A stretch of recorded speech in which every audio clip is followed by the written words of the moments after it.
On the world this week, we look at the vexing question of over rates that has so affected this England-India Test series. There's agony for the West Indies, but a little bit of joy for Bangladesh and lots for Italy. England continued to be docked WTC points, and in a month of birthdays of cricketers, there's a very special one this week.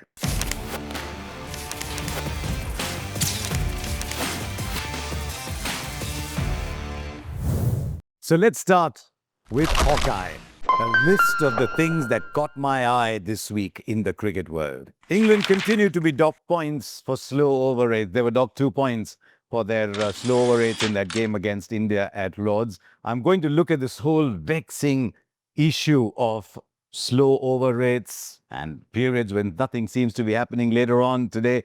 But it makes me wonder if England are actually very serious about the World Test Championship. Because remember, Australia lost out in the first final because they lost points against South Africa. So it's known that even a couple of points here and there could have a bearing. But I get the feeling with England that the World Test Championship is something that, if it happens, it happens. What they're more interested in is the immediate, this series, this test match, this session. And while that is admirable, you will hope, if you're an England fan, that it doesn't come back to bite them. I'm just surprised it was only 2 overs, and I'm just as surprised that India were not docked points. I mean, there are so many allowances these days that I'll talk about, but we need to do something about these over rates. If you're a fan of Andre Russell and you like to see him turn out in maroon, as he has for so many great T20 West Indies sides, then I'm afraid he hasn't got much time left. He's coming to the end, 2 more games. And after that, no more Andre Russell. A career that started back in 2010. The only test match he played, by the way, Chris Gayle scored a triple in that. But a career that was defined not by red ball cricket, not even by 50 overs cricket, really, but by white ball cricket.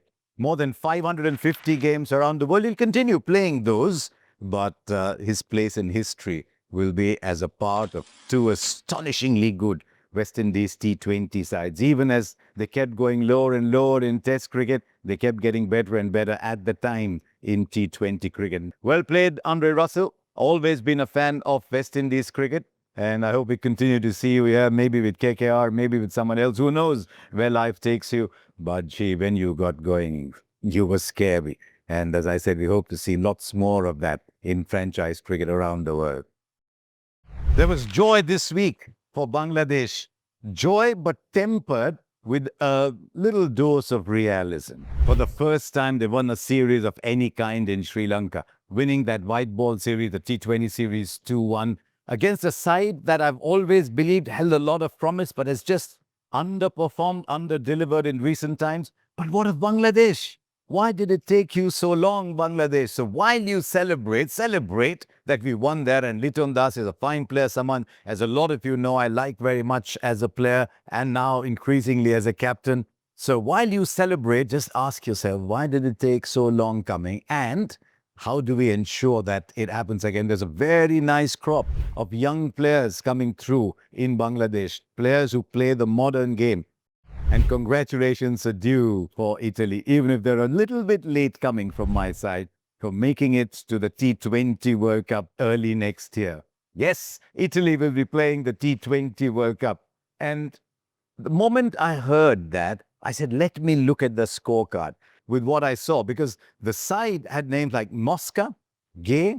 I knew 2 players there, of course, Joe Burns, who played international cricket in Australia, and Ben Menenti, also from Australia. But the list was Mosca, Gay, Burns, Menenti, Campopiano, Menenti, Stewart, Mosca. Then a couple of names from the subcontinent, Jasprit and Kalugamage and Dwaka.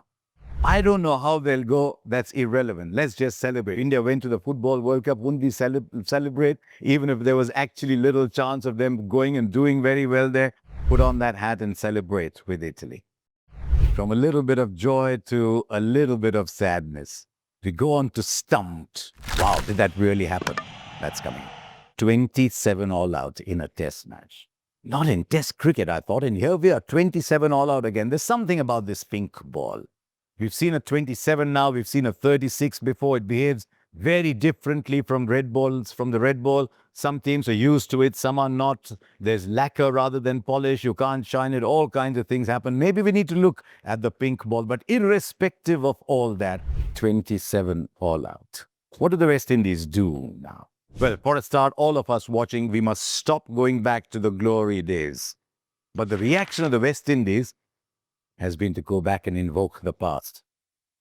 Call the great Clive Lloyd, call the great Brian Lara, call the great Viv Richards. But the problems in West Indies cricket are to do with money, primarily, and the fact that their best players want to go away and play T20 cricket. But money is a major, major issue. They cannot pay their test players enough, and all their big heroes are white ball players, T20 players. Everyone wants to play that. That's happening around the world, by the way. They just do not have enough money to finance a good test match side, and therein lies the issue. And I'm told administration, but I don't have a comment on that simply because I've not observed it closely, and it's very easy for me to sit here and take pot shots at the administration. But there's major issues with West Indies cricket, and if you're of a certain generation, I guess you don't even know that they were a great side, but 27 hurts. In editorial, I want to share my thoughts on the ridiculously slow over rates we're seeing after 3 games of this England-India series. Remember, a day's play is 6 hours, 3 2-hour sessions. In England, it's 11 to 1, 140 to 344 to 6. By 6, you should have bowled 90 overs. It never happens. We always add on an extra half hour. So play goes on, local time there, till 6:30 p.m. And yet, on an average, we're losing 6 or 7 overs a day. I think it came to a head at Lord's when at the end of day 3, or maybe at the end of day 4, we'd lost 32 overs. An entire session of play was lost. Can you imagine getting a draw because there wasn't enough time left, but because you'd already lost 32 overs? The players will tell you it was hot. The players will tell you there are allowances. So I might as well tell you what the allowances are for. There's DRS, there's injury time. Both these are all right. DRS, there's concussion, there's external injuries. I can understand that. I still think we do overdo DRS a little bit. But 4 minutes for injury? I think unless it's special, you must just tell the person injured, can you just go off? Stay outside the boundary rope, maybe take 2 overs if required and come back in. I mean, we don't have to see scenes like we saw. There's drinks coming in all the time. I mean, I'm thinking if you're a medical rep, you've got to live with the conditions, don't you? You can't go back to your boss at the end of the day and say it was too hot. So instead of meeting 20 doctors, I only met 12. No. As an elite athlete, much like we as broadcaster, you sign on for whatever the conditions are for the day. Very often we give allowances. If it's very hot, you have an extra drinks break, but you have to bowl the overs in time. They're trying to do things. They're trying to say that you must start the next over in 60 seconds. If you don't do it twice, there's you're docked 5 runs. When was the last time you saw that? If that happens in T20 cricket, you've got one fielder less outside. You see that happening, but do you see teams running around because of that? I don't think so. I mean, I've not seen it, but I do believe that the umpires must be very, very strict. There's a school of thought that the umpires want to be in the players' good books.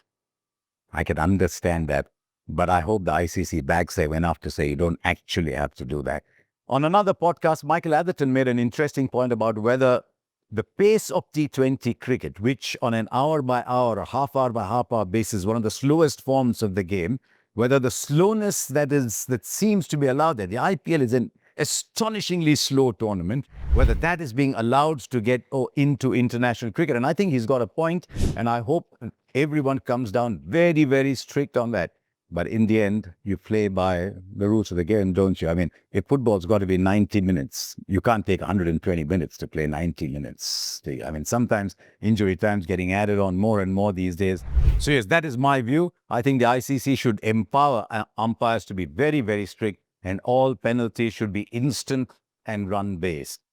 Time for rock and roll a little afternoon. What happened this week?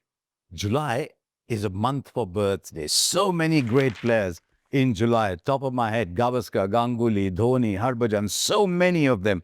It's a great month for birthdays. I think you know why I'm saying that. But one of my very favorites has a birthday on the 18th. Smriti Mandhana. What a player. What genuine superstar of the game in tremendous form. She turns a year older, maybe a little better, and Smriti, I don't know if you'll get to watch this. Set yourself a big goal. Go and get all those hundreds. You get more hundreds. We love watching those. So a very happy birthday to Smriti Mandana. And don't try looking at who you share with today. This man who hardly moved his feet, had a beard that he almost had to tuck into his belt, and who thought everyone came to watch him. You share your birthday with WG Grace. On that note, thank you very much with the world this week. There's always something happening in our game, and we'll come back to you with much more next week. So thank you for watching and do subscribe to this channel.